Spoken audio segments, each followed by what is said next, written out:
Money can buy a first-class ticket. It cannot buy the quiet confidence of someone who already knows where to stand. There is a difference between being rich and being refined. And nowhere does that gap show more clearly than in an airport. The truly wealthy, the kind who have been flying private since before you knew what a lounge was, move through airports with a stillness that is almost unsettling. No rushing, no loudness, no performance, just presence. The global elite have an unwritten code. It is never taught in any school, never posted on any travel blog, and never discussed at the gate. You absorb it or you don't. And if you don't, you signal immediately, to everyone who does, exactly where you stand. So let's decode it. The airport lounge, where behavior reveals everything. The lounge is where the first test begins. Most people treat access to a lounge as an achievement. The elite treat it as a baseline. Watch someone who is genuinely at home in a first-class lounge. They do not take a photograph of the food spread. They do not circle the room to see what's available before sitting. They walk directly to a quiet corner, set their bag down, one bag always, open their laptop or a physical book, and get to work or get to rest. That's it. The unwritten rules of lounge behavior are simple but rarely followed by newcomers. Keep your voice below the room. This is not a cafe. This is not a networking event. The lounge is a sanctuary of silence, and anyone who speaks at full volume, takes a call on speakerphone, or laughs loudly enough to turn heads has already told you everything you need to know about their relationship with money. New money announces itself. Old refinement does not. Do not overconsume. The buffet is not a buffet challenge. Filling 3 plates because it is included is the most obvious tell in any lounge. The elite eat lightly, drink water or a single glass of something deliberate, and leave the space cleaner than they found it. Interact with staff as equals, not as servants. This is perhaps the most important signal of all. The way a person treats a lounge attendant, a gate agent, or a porter reveals their actual character within seconds. The globally sophisticated traveler makes eye contact, uses first names when offered, says thank you without being performative about it, and never, ever, snaps, sighs loudly, or pulls out the entitlement card. They understand something fundamental. The people who work in airports have seen every category of human being pass through. They know exactly who you are before you open your mouth. The ground staff interaction, your softest power move. Here is something almost no one talks about. The elite traveler's relationship with ground staff is one of their most valuable social assets. Flight delays happen. Upgrades happen. Seat reassignments happen. And in almost every one of those scenarios, there is a human being at a desk with discretionary power to make your journey significantly better or significantly worse. How you have behaved in the previous 10 minutes will determine which direction they lean. The technique is not complicated. It requires only 2 things: composure and warmth. When something goes wrong, a missed connection, an overbooked seat, a delayed departure, the most powerful thing you can do is speak quietly, stay calm, and make it clear you understand the agent is not personally responsible. A simple, "I know this isn't your fault. Is there anything that can be done?" delivered with genuine warmth works better than any status card, any raised voice, or any mention of how long you have been a frequent flyer.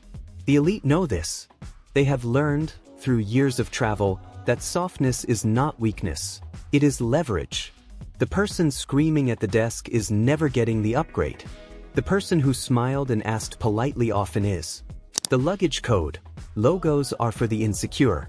Look at the luggage of the wealthiest, most traveled people in any airport. You will rarely see a monogram-covered trunk, a logo-plastered weekender, or a trolley designed specifically to be noticed. What you will see is luggage in neutral tones, slate gray. The reason is simple. Visible logos signal that you want to be seen as wealthy. Quiet, well-made pieces in understated tones signal that you simply are. The brands the global elite carry are often lesser known to the general public. Luggage houses with heritage, craftsmanship, and price points that do not need to announce themselves. The quality speaks through texture, weight, and the way a bag closes. Not through a letter pattern printed across every inch of the surface. One bag is also the standard. The elite do not arrive at airports dragging 4 pieces of wheeled luggage and a bag on top. They move with one structured carry-on, one slim personal item, and nothing else. Packing efficiently is a discipline, and discipline, in all its forms, is what separates the truly accomplished from the merely affluent. Airport dressing, the uniform of effortless authority. The globally elite traveler does not dress for the airport the way most people dress for a flight. There is no athleisure, no visible branding, no outfit assembled for social media documentation. The code is this: simple, quality, and monochromatic. A well-cut trouser in a neutral shade. A cashmere crew neck or a clean button-down. Loafers or clean leather sneakers. Never maximalist sneakers with platforms or aggressive colorways. A watch that is classic rather than loud. A single, well-chosen coat if the destination demands one.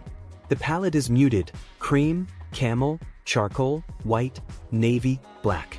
Colors that do not compete with each other or with the environment. The effect is understated authority. You look like someone who has somewhere important to be and needs nothing from the room to confirm it. Comfort is also factored in, but comfort through quality, not through surrender. A cashmere sweater is as comfortable as a hoodie. A well-fitted trouser moves as freely as sweatpants when cut correctly. The elite have simply learned to invest in pieces that give them both, simultaneously. The deeper principle: behavior is your real status symbol. Here is the truth that underpins all of it. The global elite understand that status is no longer performed through visible wealth. It is expressed through behavior, through restraint, through awareness, through the effortless competence of someone who has done this 1,000 times and needs no one to notice. The loudest person in the lounge is not the most powerful. The passenger with the most luggage is not the most successful. The traveler demanding special treatment is not the most respected. The ones who move through airports, and through life, with quiet authority are the ones who have internalized something most people never learn. How you treat the space around you, the people within it, and the situations that inconvenience you tells the entire story of who you are. You cannot fake this. And you cannot buy it. Money buys the ticket. Character earns the respect. The next time you travel, carry less. Speak more softly. Thank the agent by name. Wear something simple and well-made. And move through the terminal like someone who already belongs. Because eventually, with enough practice, you will.